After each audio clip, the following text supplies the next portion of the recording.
आज के एपिसोड की शुरुआत में अनुपमा अपनी बेटी ईशानी से एक जरूरी बात करती है। वह उसे समझाती है कि उसे अपनी नौकरी का सही मूल्य समझना चाहिए। ईशानी हालांकि जवाब देती है कि काम तो आखिर काम ही है, कोई खास बात नहीं है। अनुपमा इसे सुनकर गुस्से में आती है और फिर बड़े धैर्य से उसे समझाती है कि काम सिर्फ एक काम नहीं है, वह कर्म है।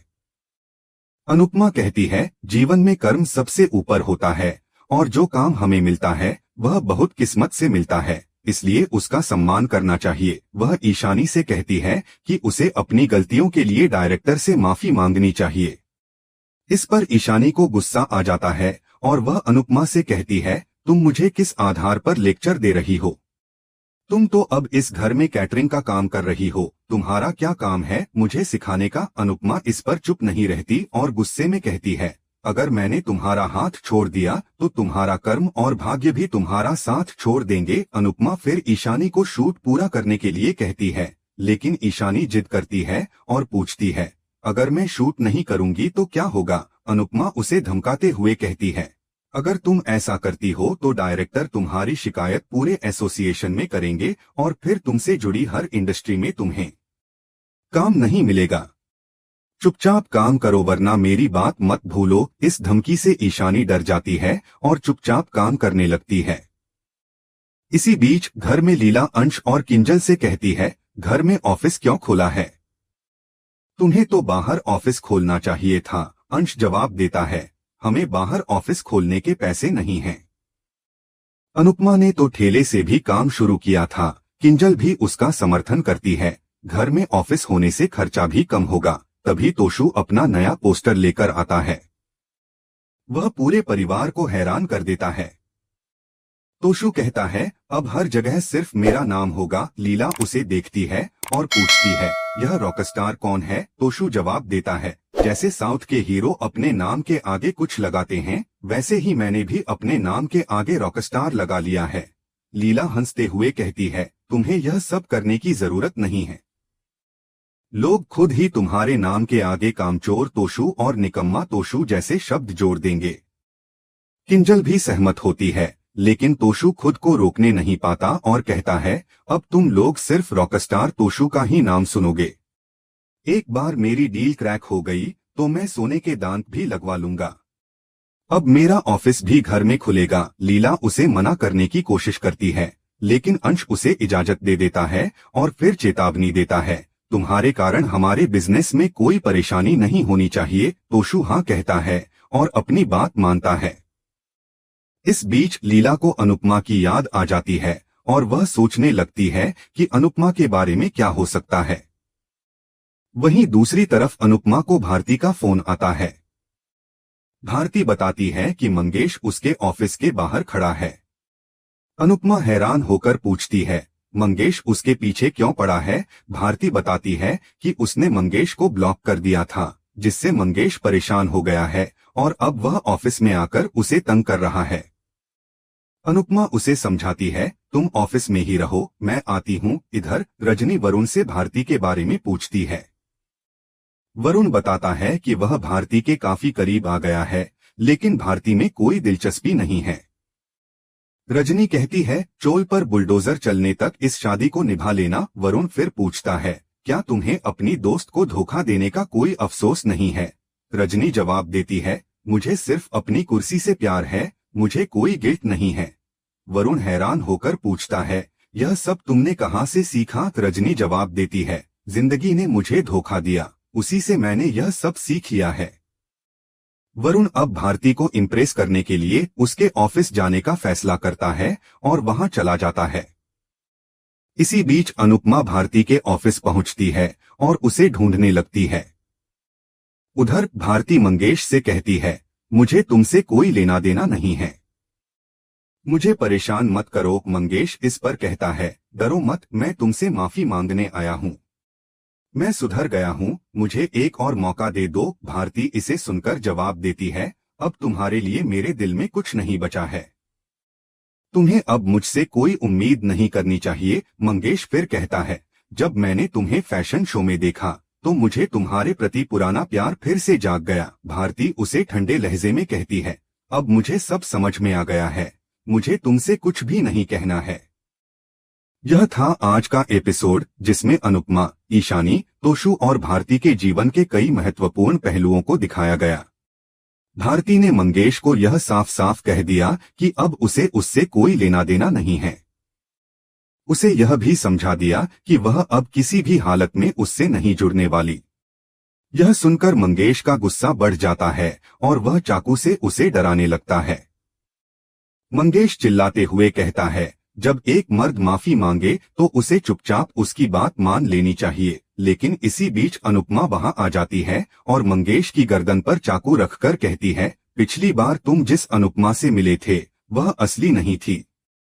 उस दिन तुम्हारी किस्मत बहुत अच्छी थी, लेकिन आज मैं बर्दाश्त नहीं करूंगी। अनुपमा मंगेश से चाकू हटाने के लिए कहती है और डर के मारे मंगेश चाकू हटाने के लिए मजबूर हो जाता है।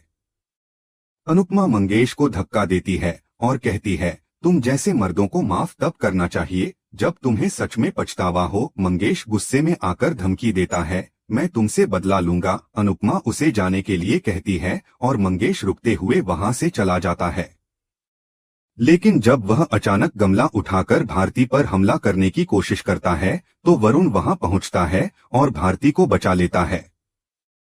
वरुण मंगेश की जमकर धुलाई करता है और उसी समय पुलिस भी वहां आ जाती है।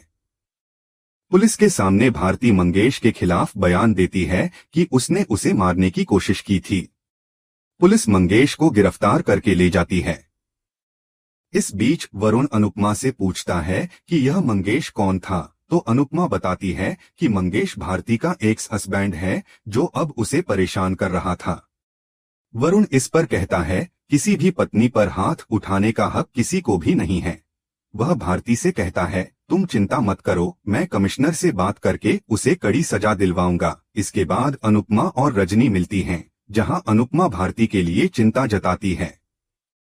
रजनी उसे दिलासा देते हुए कहती है, तुम चिंता मत करो, मैंने इंस्पेक्टर से बात कर ली है और अब मंगेश को बख्शा नहीं जाएगा। अनुपमा रजनी को धन्यवाद देती है और फिर दोनों आपस में बातचीत करती हैं। अनुपमा रजनी को बताती है कि मंगेश अब सिर्फ भारती का पीछा करने के लिए वापस आया है, क्योंकि वह उसे अब लालच के कारण चाहते हैं। रजनी इस पर विचार करते हुए अनुपमा को एक नारियल देती है और कहती है, मैं चाहती हूं कि वरुण भारती से शादी करें। अनुपमा इस पर चौंक जाती है और रजनी से पूछती है, क्या तुम सच में ऐसा चाहती हो? रजनी कहती है, वरुण में कुछ कमियां हैं, लेकिन वह मुझसे बहुत प्यार करता है। वह अपने अकेलेपन से भागता है और उसे परिवार का महत्व नहीं समझ आता। मुझे लगता है कि भारती उसके लिए एकदम सही साथी हो सकती है। अनुपमा कहती है, मुझे लगता है कि हर इंसान को दूसरा मौका मिलना चाहिए। मैंने भी अपने बेटे को दूसरा मौका दिया है, इसलिए मुझे लगता है कि वरुण को भी दूसरा मौका मिलना चाहिए। मैंने वरुण में सुधार देखा है और मुझे लगता है कि वरुण और भारती एक दूसरे को पसंद करते हैं। रजनी खुश होकर कहती है, तुम सच कह रही हो। अनुपमा फिर कहती है, शादी का फैसला तो वरुण और भारती को खुद लेना चाहिए। रजनी कहती है, ठीक है, तुम भारती से बात करो और मैं वरुण से बात करूंगी। अनुपमा इस पर सहमत हो जाती है। इसी दौरान अनुपमा और रजनी को वरुण और भारती आते हुए दिखाई देते हैं। अनुपमा तुरंत भारती को संभाल लेती है और रजनी मन ही मन सोचती है, अगर भारती मेरी बहू बन जाए तो अनुपमा को इमोशन ब्लैकमेल करना ज्यादा आसान हो जाएगा। दूसरी तरफ राही को अपनी पढ़ाई को लेकर गुस्सा आ रहा होता है, क्योंकि उसे कुछ भी समझ नहीं आ रहा था। प्रेम जो उसके पास खड़ा था उसे समझाता है और कहता है, तुम्हें अपनी मेहनत पर भरोसा रखना चाहिए। राही घबराते हुए कहती है, मैंने जो भी पढ़ा था वह सब मुझे अब याद नहीं आ रहा है। मुझे लगता है कि मैं पढ़ाई के लायक नहीं हूँ, मैं तो एक लूजर हूँ।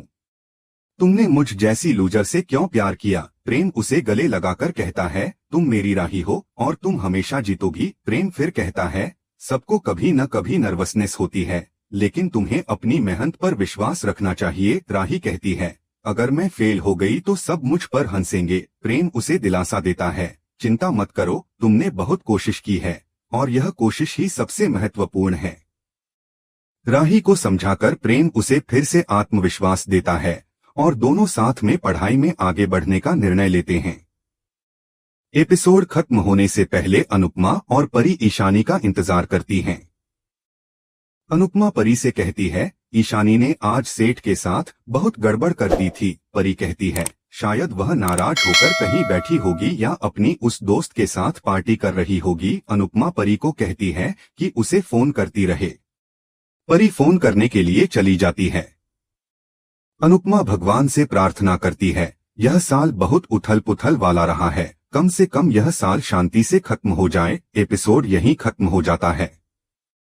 अगले एपिसोड में अनुपमा और जसप्रीत भारती की शादी के लिए उत्साहित होते हैं, जबकि रजनी कहती है, पेपर साइन होने के बाद अनुपमा हार जाएगी। इसके बाद अनुपमा रजनी से मिलकर भारती का रिश्ता पक्का करती है और रजनी कहती है, शादी से पहले चोल वालों से पेपर साइन करवा लेना। अनुपमा सहमत हो जाती है।